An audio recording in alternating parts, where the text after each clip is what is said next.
Hi everybody, I'm good. I hope you guys are too, because today we're gonna be talking about Oz, Kingdom of the Lost. And now listen, I know how this looks, okay? I'm not gooning on me. I actually found this comic when I was working on the last Avatar video, which you should definitely check out. You should go check it out. Check it out right now. Go check it out. It's gonna be right there. Click it, please. But when I saw the comic, I got curious, like anyone would. And I didn't really expect anything when I opened it up. I was like, oh, wow. Why do I kind of vibe with it? So I thought it'd be a great idea to make a video on it. Yep, I make great choices. So come on and let's dive into issue 1 of Oz, Kingdom of the Lost. Welcome to the magical land of Oz, more specifically the beautiful Emerald City, which has known countless heroes, but none as known as the legendary Dorothy Gale. Everyone knows the story of the lady from Kansas who was swept up into the tornado and dropped into the magical land, where her savvy, and more than a little luck, brought her fame and power, and even the throne for a time. But she couldn't do this all on her own. She had help from a pair of powerful witches, a great wolf, a scarecrow, a lion, and a brave man of tin. Some say that Dorothy in the Emerald City wouldn't be here today if it wasn't for the heroics of the mighty Tin Man. And what did he get in return? No shotties, that's for sure. We actually learned that somehow he became frozen in place, and instead of finding a way to cure him, they put him atop a stone and left him as a living statue. However, I think someone else has plans for my guy because we see someone say, "What's up, Nick? Want to join me?" And Nick the Tin Man comes to life and lands on the ground. The mysterious man says excellent because we have a long journey ahead of us. He says he knows the Tin Man has unfinished business with the palace and he'll get his revenge soon. But not yet. They have to prepare for something. Suddenly guards appear behind them and they're like, "Who are you? What have you done to the statue?" He says, "First, you can call me the Shaggy Man. And second, please allow me to show you." We then cut to a few hours later where we see the Scarecrow saying that they have to hurry and go to speak to the king. Dorothy says he'll be fine, and he should be more worried about Toto and her because they are hungry. Bro, that's Toto? My guy went from cute to vicious. Holy hell. We learned that Dorothy's life in Oz has been far from easy, but she's really leaned into her role as a guardian of the Emerald City and the representative of the king. And sometimes she wonders what would have happened if she never came to this crazy world. We then see the Scarecrow grab her and say, "I know, but we'd feel even worse if we didn't go here." And she agrees. She wanted to make sure that the Tin Man knew that they were always thinking about him. And they're not going to try to stop finding a cure for him. He gone. But who could have stolen him? And where are the guards that are supposed to guard him? Then they see a blood trail, and when they follow it, they see the bodies of the guards. Dorothy promises to avenge their deaths and that their families will be taken care of. They then pull out their swords and Scarecrow asks if they should call more guards. Dorothy says yes, and they need to talk to the king. Then we see a huge circular crater in the ground. We then cut to the throne room where the king was just updated. The king asks, "How could this have happened?" This unknown magic lady, I don't know, I guess I'm new to the lore here. She says she doesn't know, but powerful magic is afoot. He asks if they had any idea of who would do this and why.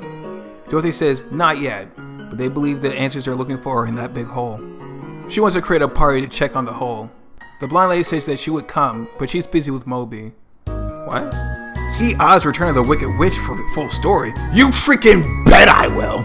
And Adraste says she's in. All they need now is one more volunteer.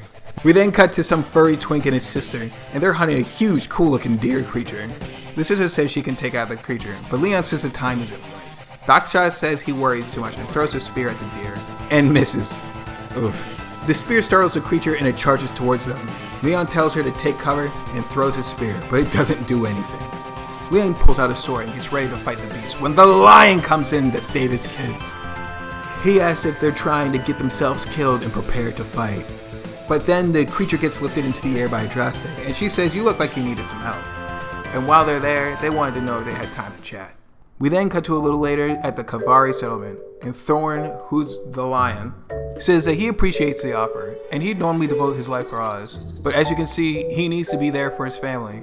He needs to make sure that he keeps them safe, better than he kept himself. An injury sustained by fighting Mob D? Bro, what the heck? What did Mob D do? Hold on, let me look up what Mob D looks like. Damn! If you want me to cover Oz, Return of the Wicked Witch, get this video to 50 likes, and I'll do it. Also subscribe. Adraste says she wishes she was there, and maybe my guy wouldn't have died. He says maybe, but he was brought back to life, and ever since then, he realized how life can be fleeting, and how important his family is to him. He says what happened to those guards is awful, and I hope you guys find the Tin Man. But nah, I ain't going. Good luck on the expedition though. Expedition? We then cut back to the hole, and Scarecrow asks, weren't there supposed to be guards? Apparently a whole unit of royal soldiers are gone without a trace.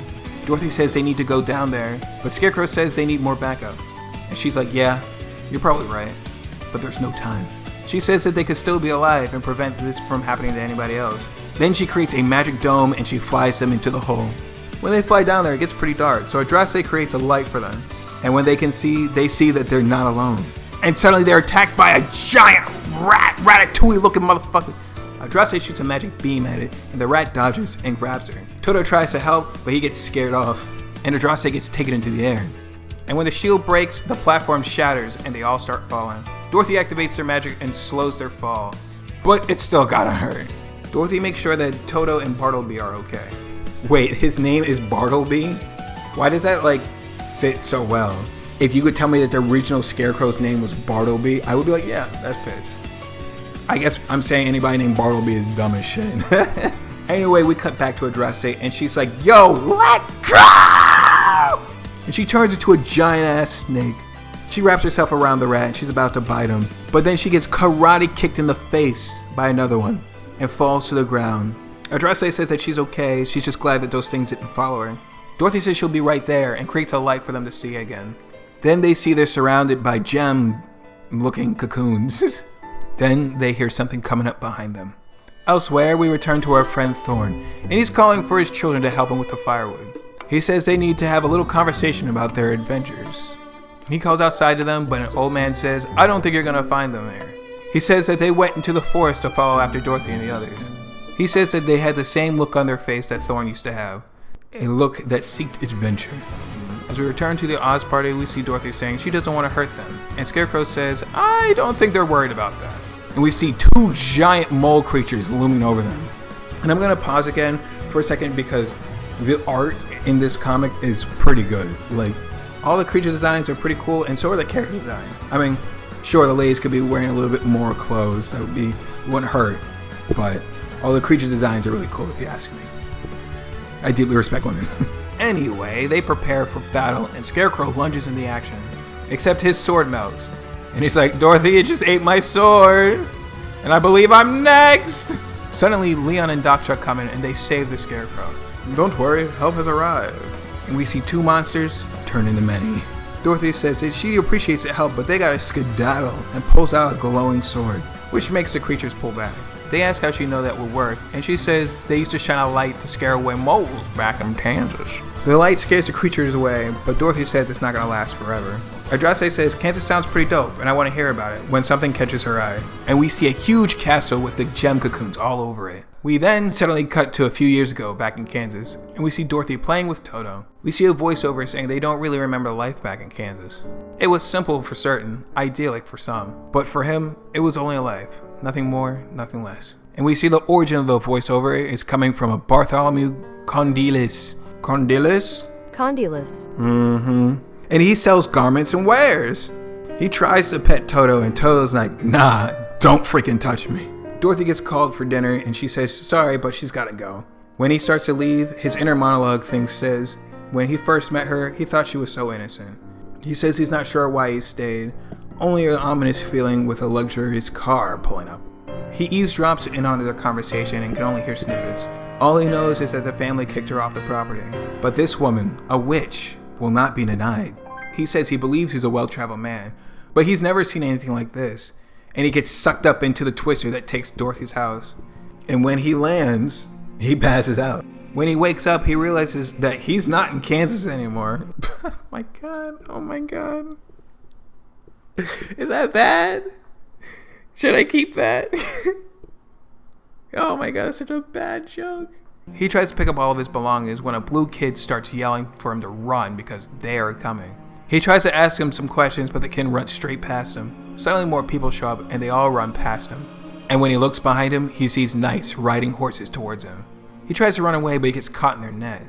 And he says that he and Dorothy didn't have similar fates in this world. She got to be a hero, and he got to become a slave. And that is where the issue ends. And I'm gonna completely be honest with you, okay? I kind of love it. Sure, it's a concept dump. Yeah, but it's kind of fun, you know. It gives off like, remember the early 2010s when they used to make that fucking movie Pride, Prejudice, and Zombies, or like Lincoln the Vampire Hunter? It's like that. It's like dumb objectively, except this is really good. And maybe I'm dumb. Maybe if you guys think it's really bad, just let me know in the comments. But I kind of like it. If you guys want me to continue this series, just let me know down in the comments below. Get this video to like 50 likes, maybe. I don't know. Do what you want. And don't forget to subscribe so you can get notified when part 2 drops. But I'll see you guys in the next one. And make sure you tell your family that you love them. Bye-bye now.